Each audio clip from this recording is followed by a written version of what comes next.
Earlier today, the President met with the Governor of Puerto Rico this morning to discuss the ongoing hurricane recovery efforts. The administration is working tirelessly to help our fellow citizens recover and rebuild, and we will stand with them throughout this process. It's been a while since I've had the opportunity to share a letter to the President from the podium, and I have one today that I think you'll all enjoy. This one is from Mackenzie of Dalton, Georgia. Mackenzie is 7 years old and is in the 2nd grade, and she wrote, "Dear President Trump, I'm writing to tell you how much I appreciate all you're doing. I think you're an awesome president. In fact, I voted for you in my school election. My mom is bringing me to D.C. on spring break this year, and I'm very excited. I've never been there before, and I can't wait to see everything. I am most excited to see the White House. My mom said we have to write someone to ask to come in, and I hope we can. I know you're a busy man, but if you could meet me or at least see your office, it would make my day, and I would love to shake your hand. You're our leader, a hero, and a great man, and I can't wait to see you and help make America great again. Sincerely, Mackenzie, your biggest fan. P.S. If you would like, I can bring something to eat when I come. I've always heard food brings people together." Well, Mackenzie, I had the opportunity to share your letter with the President earlier today, and he said he would love for you to come and visit us here at the White House during spring break. I'll give you a tour personally, and if the President is here, he'd love to meet you as well. Finally, you're very right about food bringing people together, and so the press staff would like to invite you to have lunch here in the Navy Mess downstairs in the West Wing. We look very much forward to your visit and hope that you'll be in touch so that we can make sure that that happens.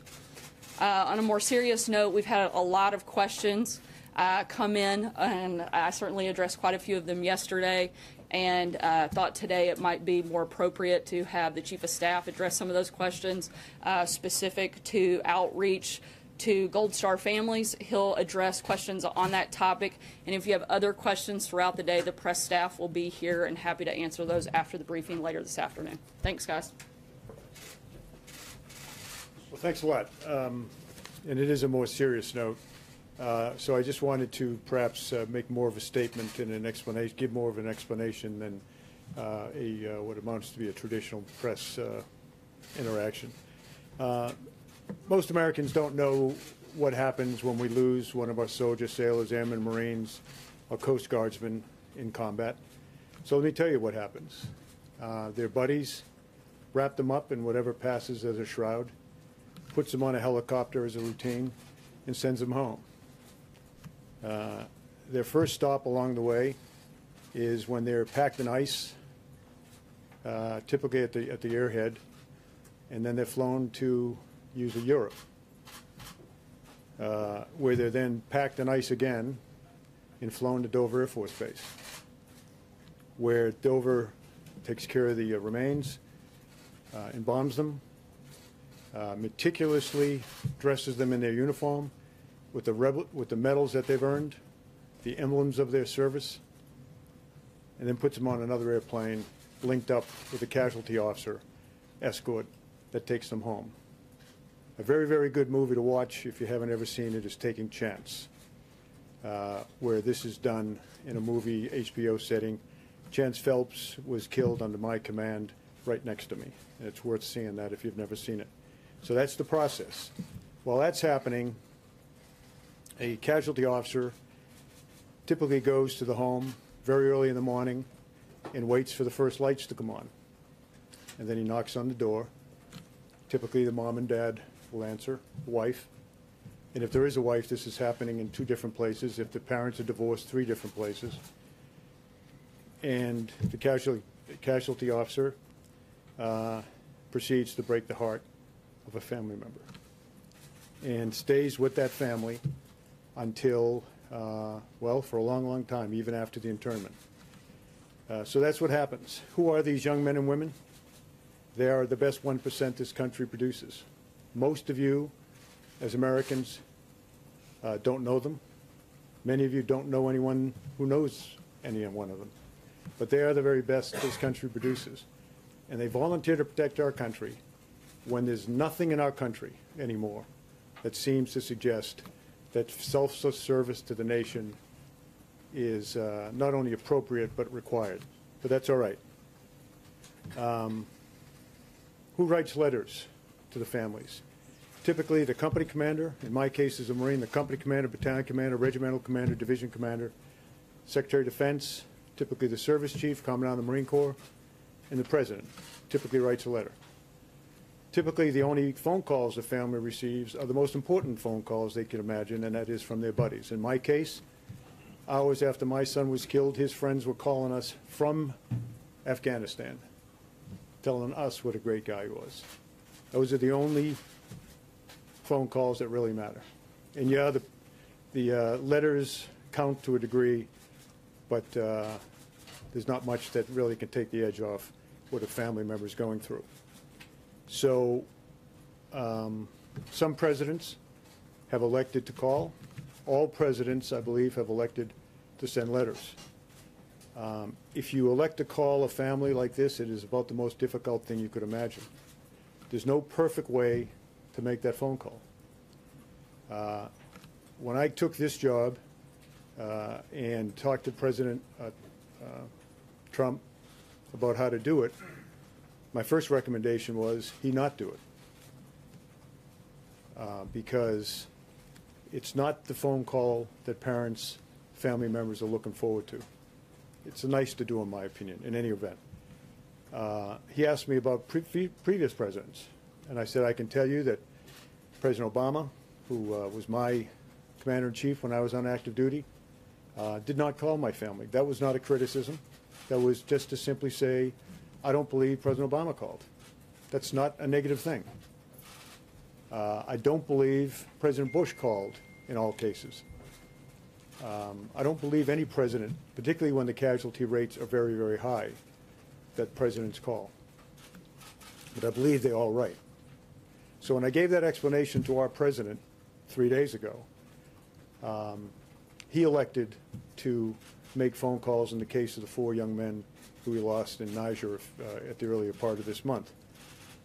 But then he said, you know, how do you make these calls? If you're not in the family, if you've never worn the uniform, if you've never been in combat, you can't even imagine how to make that call. But I think he very bravely does make those calls. The call in question that he made yesterday, or day before yesterday now, were to 4 family members, the 4 fallen. And remember, there's a next of kin designated by the individual. If he's married, that's typically the spouse. If he's not married, that's typically the parents, unless the parents are divorced. And then he selects one of them. If he didn't get along with his parents, he'll select a sibling. But the point is, the phone call is made to the next of kin only if the next of kin agrees to take the phone call. Sometimes they don't. So a pre-call is made. President of the United States or the Commandant of the Marine Corps or someone would like to call. Will you accept the call? And typically they all accept the call. So he called 4 people the other day and expressed his condolences in the best way that he could. And he said to me, what do I say? I said to him, sir, there's nothing you can do to lighten the burden on these families. But let me tell you what I tell them. And let me tell you what my best friend, Joe Dunford, told me, because he was my casualty officer. He said, Kel, he was doing exactly what he wanted to do when he was killed. He knew what he was getting into by joining that 1%. He knew what the possibilities were because we're at war. And when he died, in the 4 cases we're talking about, Niger, my son's case in Afghanistan, when he died, he was surrounded by the best men on this earth, his friends. That's what the president tried to say to 4 families the other day. I was stunned when I came to work yesterday morning and brokenhearted at what I saw a member of Congress doing. A member of Congress who listened in on a phone call from the President of the United States to a young wife, and in his way tried to express that opinion. He's a brave man, a fallen hero. He knew what he was getting himself into because he enlisted. There's no reason to enlist. He enlisted. And he was where he wanted to be, exactly where he wanted to be, with exactly the people he wanted to be with when his life was taken. That was the message. That was the message that was transmitted. It stuns me that a member of Congress would have listened in on that conversation. Absolutely stuns me. And I thought at least that was sacred. You know, when I was a kid growing up, a lot of things were sacred in our country. Women were sacred and looked upon with great honor. That's obviously not the case anymore, as we see from recent cases. Life, the dignity of life, was sacred. That's gone. Religion, that seems to be gone as well. Gold Star families, I think that left in the convention over the summer. But I just thought the selfless devotion that brings a man or woman to die on the battlefield, I just thought that that might be sacred. And when I listened to this woman and what she was saying and what she was doing on TV, the only thing I could do to collect my thoughts was to go and walk among the finest men and women on this earth. And you can always find them because they're in Arlington National Cemetery. Went over there for an hour and a half, walked among the stones, some of whom I put there because they were doing what I told them to do when they were killed. I'll end with this. In October, April rather, of 2015, I was still on active duty, and I went to the dedication of the new FBI field office in Miami. And it was dedicated to two men who were killed in a firefight in Miami against drug traffickers in 1986. A guy by the name of Grogan and Duke. Grogan almost retired, 53 years old. Duke, I think less than a year on the job. Anyways, they got in a gunfight and they were killed. Three other FBI agents were there, were wounded, now retired. So we go down, Jim Comey, get an absolutely brilliant memorial speech to those fallen men and to all of the men and women of the FBI who serve our country so well and law enforcement so well. There were family members there. Some of the children that were there were only 3 or 4 years old when their dads were killed on that street in Miami-Dade. 3 of the men that survived the fight were there and gave a rendition of how brave those men were and how they gave their lives. And a congresswoman stood up, and in the long tradition of empty barrels making the most noise, stood up there and all of that and talked about how she was instrumental in getting the funding for that building and how she took care of her constituents because she got the money, and she just called up President Obama, and on that phone call he gave the money, the $20 million to build the building. And she sat down, and we were stunned that she'd done it. Even for someone that is that empty a barrel, we were stunned. But you know, none of us went to the press and criticized. None of us stood up and were appalled. We just said, okay, fine. So I still hope, as you write your stories, and I appeal to America, that let's not let this maybe last thing that's held sacred in our society, a young man, young woman going out and giving his or her life for our country. Let's try to somehow keep that sacred. But it eroded a great deal yesterday by the selfish behavior of a member of Congress. So I'm willing to take a question or two on this topic. But let me ask you this. Is anyone here a Gold Star parent or sibling? Does anyone here know a Gold Star parent or sibling? Okay, you get the question. Thank you, General Kelly. First of all, you have a great deal of respect, Semper Fi, for everything that you've ever done. But if we could take this a bit further, why were they in Niger? What was, we were told they weren't in armored vehicles and there was no air cover. So what are the specifics about this particular incident, and why were we there? And why are we there? Well, I would start by saying there is an investigation. Now, let me back up and say, the fact of the matter is, young men and women that wear our uniform are deployed around the world in their tens of thousands. near the DMZ in North Korea, in Okinawa, waiting to go, in South Korea, in Okinawa, ready to go, all over the United States, training, ready to go. They're all over Latin America. Down there, they do mostly drug interdiction, working with our partners, our great partners, the Colombians, the Central Americans, the Mexicans. You know, there's thousands. My own son right now back in the fight for his 5th tour against ISIS. There's thousands of them in Europe, acting as a deterrent, and they're throughout Africa. And they're doing the nation's work there, and not making a lot of money, by the way, doing it. They love what they do. So why were they there? They're there working with partners, local Africa, all across Africa in this case, Niger, working with partners, teaching them how to be better soldiers, teaching them how to respect human rights, teaching them how to fight ISIS, so that we don't have to send our soldiers and Marines there in their thousands. That's what they were doing there. Now, there is an investigation. There's always an unless it's a very, very conventional death in a conventional war, there's always an investigation. Of course, that operation is conducted by AFRICOM, that is, of course, works directly for the Secretary of Defense. There is I talked to Jim Mattis this morning. I think he made statements this afternoon. There's an investigation ongoing. An investigation doesn't mean anything was wrong. An investigation doesn't mean people's heads are going to roll.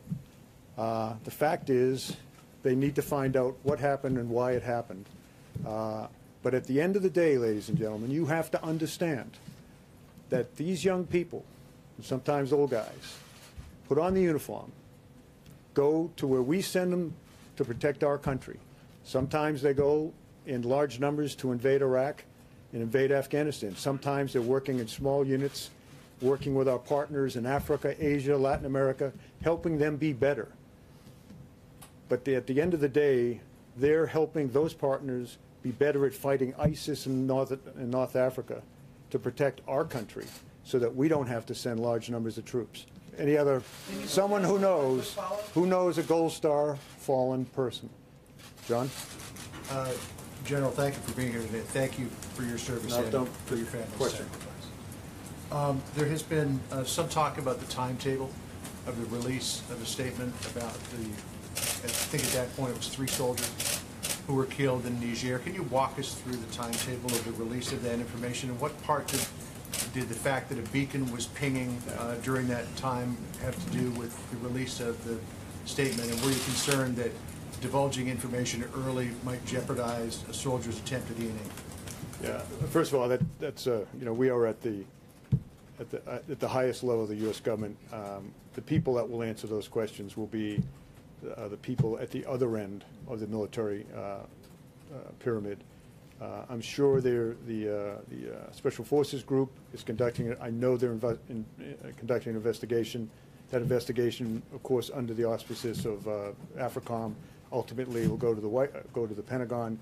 I've read the same stories you have. I actually know a lot more than I'm letting on, but I'm not going to tell you. There is an investigation being done.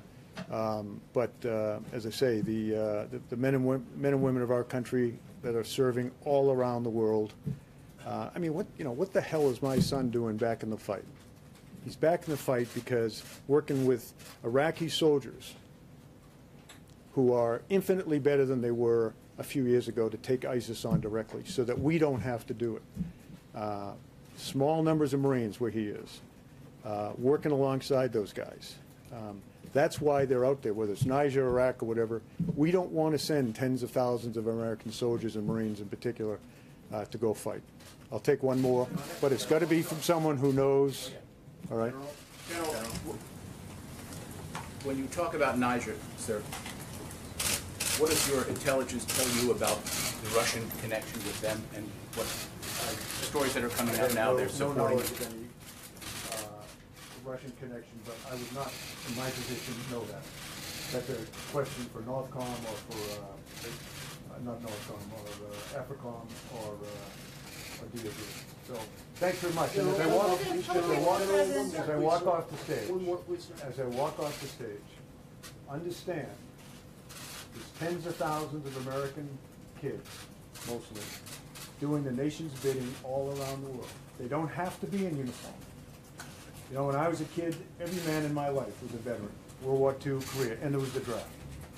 These young people today, they don't do it for any other reason than their selfless sense of selfless devotion to this great nation.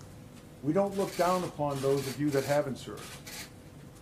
In fact, in a way, we're a little bit sorry, because you'll never have experienced the wonderful joy you get in your heart when you do the kind of things our servicemen and women do, not for any other reason than they love this country. So just think of that, and I do appreciate your time.